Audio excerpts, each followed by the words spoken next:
ప్రభుత్వ whip Dharmapuri MLA Adluri Laxman మాట్లాడుతూ వేములవాడ శ్రీ రాజరాజేశ్వర స్వామి మా ఇలవైపు కులదైవం.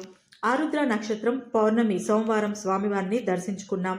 హైదరాబాద్ నుండి వచ్చే భక్తులు రాత్రి వచ్చి ఇక్కడే పడుకొని ఉదయం దర్శనం చేసుకుని తర్వాత కొండగట్టు ధర్మపురి దర్శనం చేసుకుంటారు.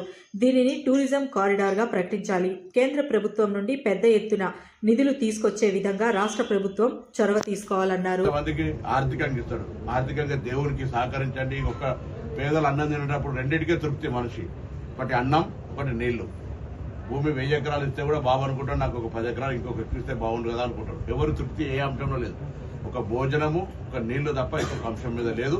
కాబట్టి ఎటువంటి సందర్భంలో మేము పెద్ద సంకల్పం తీసుకొని ఇది మామూలు బాధ్యత కాదు, మాకు మా జీవితంలో చిరస్మరంగా ఉండేటువంటి ఒక గొప్ప ఆలోచన. ఇది పూర్తిగా సీనన్న సంకల్పం. నేను దానికి నా మద్దతు.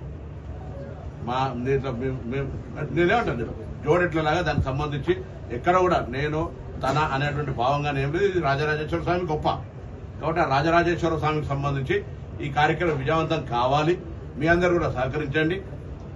వచ్చేటువంటి కొంత డొనేషన్ చేయగలిగిన శక్తి భక్తులైనటువంటి వాళ్ళు మీరు కూడా చొరవ పెట్టి అదే అక్కడ అన్నదాన ట్రస్ట్ జరుగుతోంది, మీరు కూడా ఏమైనా చేసిపోవాలి కదా అనేటువంటి భావన కలిగేటట్టుగా మీరందరూ కూడా సహకరించారు. అది మీరు ఇప్పించినట్టయితే మీరు ఇచ్చిన కిందకి లెక్క పుణ్యంలో బిచ్చలో బిచ్చం రాయసిన బిచ్చం అంటారు కదా, ఇక్కడ ఒక సామెత ఉంది. కాబట్టి కొద్దిగా దయచేసి ఆ వేములవాడ రాజన్న అన్నదాన ట్రస్ట్ కు సంబంధించి నిరంతర ప్రక్రియ ఎంతమంది వచ్చినా భోజనాలు సరే. ట్రస్ట్ భవనం నిర్మాణం అయినాక నిధులు వచ్చిన తర్వాత చాలా మంది రైతులు నాకు చెప్తా ఉన్నారు, అన్నతో మాట్లాడుతారు. మేము ఎక్కడికైనా అన్న మా దగ్గర 40 క్వింటాలు 30 క్వింటాలు వండితే 1 క్వింటల్ బియ్యం మేము ఇస్తాం, ఎకరానికి 1 క్వింటల్ ఇస్తాం, ఏమున్నది దాంట్లో పెద్ద లెక్క ఏమున్నది అంటే వాళ్ళు రైతులు ఇక్కడ ఈ ప్రాంతం కూరగాయలు పండించిన కూరగాయలు ఇస్తారు. తిరుపతికి అట్లనే జరుగుతాయి.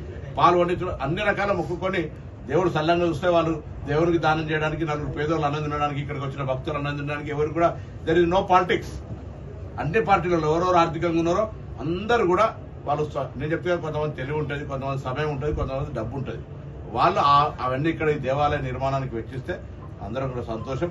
ఇలా భగవంతుడి ఆశీర్వచనం మేము అధికారంలో ఉన్నా లేకున్నా ఎప్పుడు కూడా నిరంతరం ఈ దేవుని యొక్క పూజల మేము ఎప్పుడు కూడా వారి ఆశీర్వచనం తీసుకుంటాం. కాబట్టి ఈ యొక్క కార్యక్రమానికి ముందుగా నా తరఫున తర్వాత సీనన్న కూడా మాట్లాడతారు. ఇంకా కొంతమంది అందరూ కూడా మేము కూడా ఇద్దరు కలిసిపోయి హైదరాబాద్ కొత్త డోనర్స్ కాంట్రాక్టర్స్ ఇద్దరు కలిసిపోయి పారదర్శకంగా దేవాలయాన్ని తీసుకొచ్చి అడుగుతాం. గౌరవ ముఖ్యమంత్రి గారి దగ్గర వారి కుటుంబం అందరినీ ఇందులో ఇన్వాల్వ్ చేస్తాం. ముందు ఉండాలి. కాబట్టి దాని సమస్య నేను నిజంగా ముందు నిర్ణయం చేసుకోవాలి, చర్చ చేయలే. భగవంతుడు ఆడికి పోయిన తర్వాత ఆ మనసులో సంకల్పం ఇచ్చినాడు. దాని ప్రకారంగా ఆ రోజు కూడా మేము అనుకున్నాం ఇది సత్రం అన్నదానం అని కట్టుకోవాలనుకుని మాత్రం చాలా సందర్భాల్లో ప్లస్ దర్శనాన్ని కూడా సీనన్న ప్రత్యేకించి స్ట్రీమ్ లైన్ చేస్తూ ఉన్నాడు. ఎట్లయితే అందరు సిఫార్సు నడుస్తుంది. ఇవాళ కూడా మేము కోడ టికెట్ తీసుకున్నాం, అభిషేక టికెట్ తీసుకున్నాం. ఎక్కడ కూడా ఎనీ విఐపి నేను రిక్వెస్ట్ చేస్తున్నాను అందరినీ, మీకు ప్రత్యేక దర్శనానికి అవకాశం వినియోగించుకోండి. తిరుపతి లాగా కూడా అందరికీ ప్రత్యేక దర్శనానికి అవకాశం ఇస్తారు. కానీ టికెట్ లేకుండా సుప్రీంకోర్టు జడ్జి కూడా పోలేడు. ఇక్కడికి కూడా ఎవరైనా ప్రోటోకాల్ వినియోగించుకోండి అధికారులకు చెప్పి. మేము కూడా నమస్కారం అందరికీ. భోగి, మకర సంక్రాంతి, కనుమ పండుగ శుభాకాంక్షలు. ఈ సీజన్లో కూడా పుష్కలమైనటువంటి వర్షాలు పడి పాడి పంటలతోటి తెలంగాణ రైతాంగం అంతా సుభిక్షంగా ఆయురారోగ్యాలతో ఉండాలని ఆ వేములవాడ రాజన్న స్వామిని ప్రార్థించుకున్నాం. అందరూ కూడా కలిసి రైతాంగము వ్యవసాయం బాగుంటేనే మనందరం కూడా బాగుంటాం. అందులో ఈరోజు పౌర్ణమి, సోమవారం, ఆరుద్ర నక్షత్రం, ఇటువంటి ఒక పుణ్య సమయం లోపల మేమంతా కూడా ఆ దక్షిణ కాశీ అయినటువంటి వేములవాడ రాజరాజేశ్వర స్వామి భక్తులంగా అభిషేకం చేసుకొని ఆశీర్వచనం తీసుకొని సర్వేజన సుఖినోభవ అందరూ బాగుండాలని ప్రార్థిస్తా ఉన్నాం. దానిలో భాగంగా ఈరోజు ఆది శ్రీనివాస్ గారిది, నాది, ఈ ప్రాంత ప్రజల చిరకాల వాంఛ అయినటువంటి అన్నదాన సత్రానికి సంబంధించి మా ఇద్దరి చొరవతోటి, మిగతా నాయకులందరి సహకారంతో ఈ ప్రాంతానికి సంబంధించినటువంటి ఈ దేవాలయ అన్నదాన సత్రానికి భవన నిర్మాణానికి ప్రభుత్వ సహకారం తీసుకొని భవన నిర్మాణ కార్యక్రమాన్ని ముందుకు తీసుకుపోతా ఉన్నారు. ఇక్కడ ఆది శ్రీనివాస్ గారి పర్యవేక్షణలో టెండర్ ప్రక్రియ, దానికి సంబంధించిన అన్ని కార్యక్రమాలు జరుగుతూ ఉన్నాయి.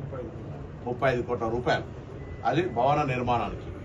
ఇప్పుడు అన్నదాన సత్రముకు సంబంధించిన నడవడానికి నిరంతర భవన నిర్మాణం లోపు కొంత ఆర్థిక వనరులు నిరంతరంగా ఎవరి మీద ఆధారపడకుండా టెంపుల్ డబ్బులను దానిలో వాడకుండా తిరుపతి లాగా అన్నదాన సత్రానికి సంబంధించిన ట్రస్ట్ సపరేట్ ఇక్కడ కూడా ఉంది. దానిలో దాదాపు 20 కోట్ల రూపాయలు ఇప్పటికీ నిల్వ ఉన్నాయి. దాన్ని 100 కోట్లు చేసే బాధ్యత మా జిల్లా ప్రజాప్రతినిధులందరిది, మీ అందరిది, ప్రజలది. దానిలో భాగంగా ముందు మేము ఒక బాధ్యత నిర్వహించాలి కాబట్టి అందరికీ స్థానిక శాసనసభ్యుడిగా, ఈ జిల్లా మంత్రిగా, మాజీ పార్లమెంట్ సభ్యుడిగా అన్నిటికంటే ఎక్కువ మేము ఈ రాజరాజేశ్వర స్వామి భక్తులంగా ఎవరైతే డోనార్స్ ఉంటారో, ఇవాళ ఇంత పెద్ద నక్షత్రము, ఇంత పెద్ద సోమవారము, పౌర్ణమి ఇటువంటి పుణ్య ముహూర్తాన ఆ కార్యక్రమానికి అంకురార్పణ చేయాలనే ఆలోచనతోటి నేను నిజంగా ముందు అనుకోలే.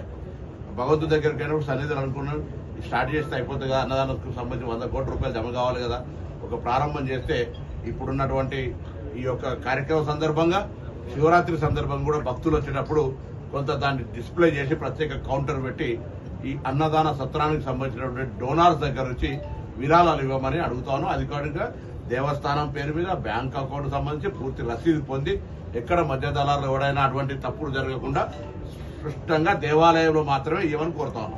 ఎక్కడ మళ్ళా ఎవరన్నా మేము అక్కడ ఇస్తాం ఇక్కడ ఇస్తాం కొంత ఎటువంటి ఎలాంటి వ్యవస్థలు ఉన్నదంటే వాటన్నిటి పట్ల అప్రమత్తంగా ఉండాలి. చక్కగా దేవాలయ ఈవో గారిని లేదా స్థానిక శాసనసభ్యుడి దగ్గర వచ్చి దేవాలయ నిర్మాణానికి సంబంధించిన విషయాల లోపల బాజాప్తా ట్రస్టులు ఇచ్చి అన్నదాన ట్రస్ట్కి ఇచ్చి స్విఫ్ట్ తీసుకోండి.